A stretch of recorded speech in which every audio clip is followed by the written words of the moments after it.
Okay, Gerald, I believe I mentioned to you that my dad was a sharecropper, and we moved around, not every year. Sometimes we lived in a place 2 or 3 years. But anyway, and you get old, I got to reminiscing, going back around, finding the different places, see how it changed. And, of course, most of them, the old houses are gone. Most everything is gone, all the smokehouses, the chicken houses.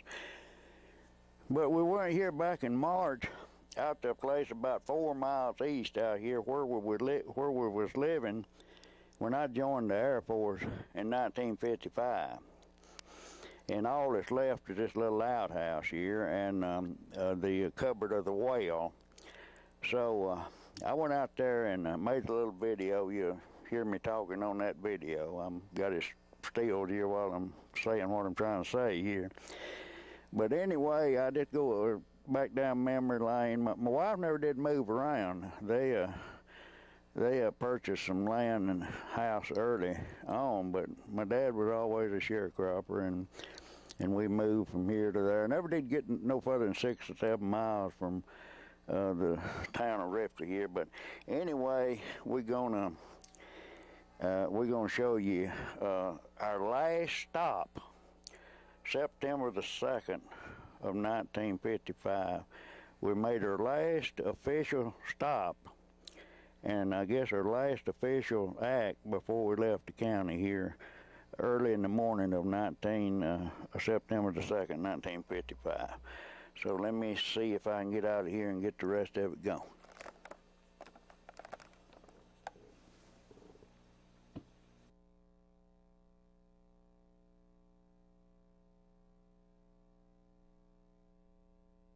March 8th, 2007, we're at a location about 4 miles east of Ripley, Mississippi, just off of the south side of Highway 4. We're back in the 20s, 30s, 40s, and on into the 70s. This was a property of Kurt Carter. In 1951, Mr. Kurt Carter built a house here on this spot.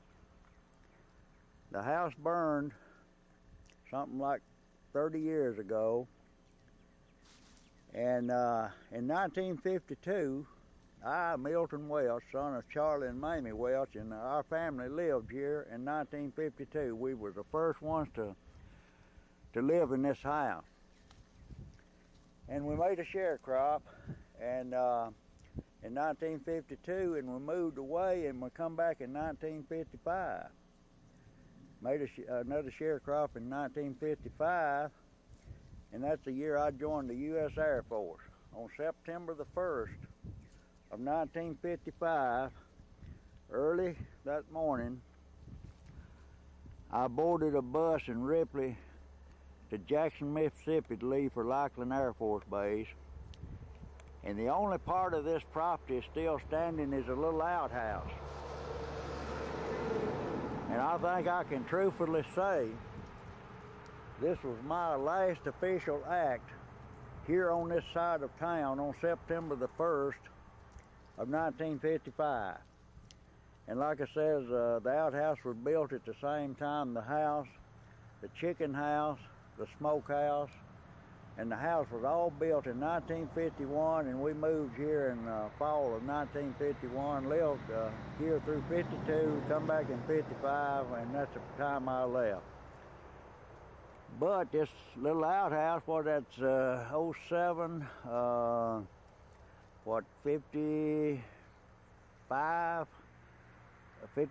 56 years old, so it must have done, Mr. Carter must have did a good job making it, cause it looks, I guess I can't get down there. There's a fence around this property, and I can't crawl through a fence like I did when I lived here back in 55.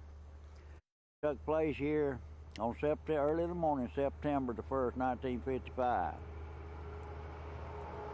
And it looked like it's still level. I believe there's probably still, best I can tell, maybe a door on it. But I can't cross the fence to get out. So let me get around here and show you another place here.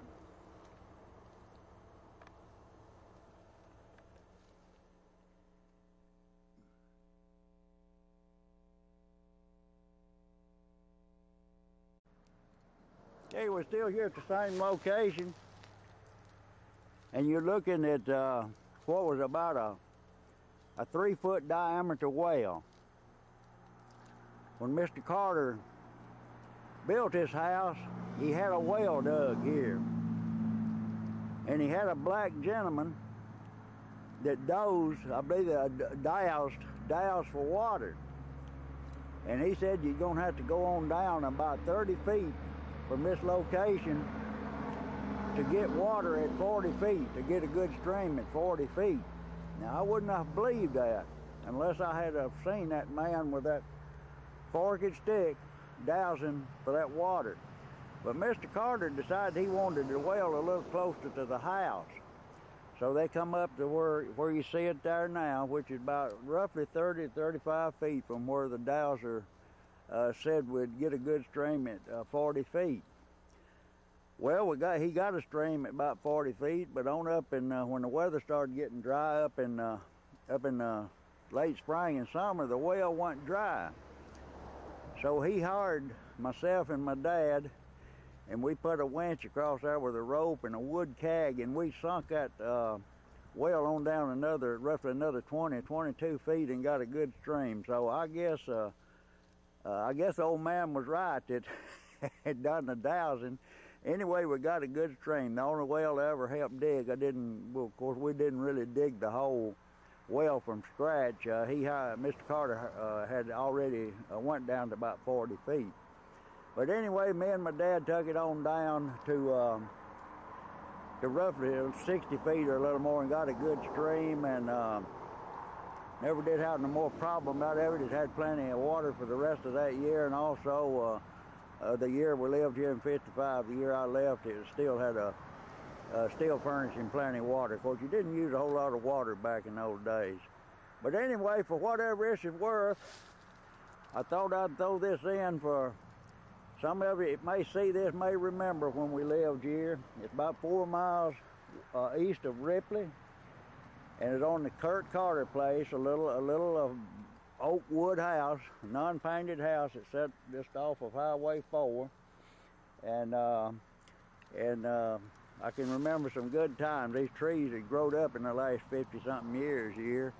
I see where they had a basketball goal had to put there in later years. But anyway, this was a place that we was staying living when I joined the U.S. Air Force in 1955.